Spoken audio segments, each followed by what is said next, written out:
Why did Jesus have to die? Why couldn't God simply snap his fingers and forgive us? That's a common question I get, often from my Muslim friends, because the Quran, the scripture of Islam, claims that Allah, the God of Islam, is merciful and forgiving. And so my Muslim friends say, you don't need a cross. You don't need Jesus to die. God can simply wave his hands and forgive us. How do we respond? Well, think about the word forgiving. Think about the word mercy for a moment. Mercy means, by definition, getting what you don't deserve.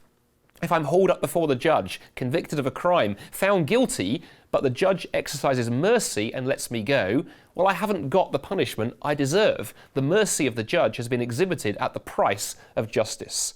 Mercy is always exercised at the expense of justice. And in every other religion, that is in fact a contradiction. Because every other religion that I know of often wants to talk about God being merciful and God being just. Islam makes that claim.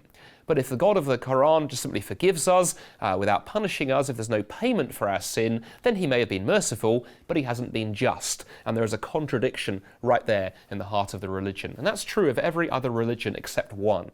And only one religion that I know of is God both merciful and forgiving, and is God both judge and holy and righteous. And that's Christianity. Because in the cross of Jesus Christ, God exercised his mercy not at the expense of his justice, but through his justice. Because Jesus paid the price for our sin, a price that we couldn't pay ourselves. At the cross, there was punishment, yes, but there was also forgiveness. The cross holds those two attributes of God together.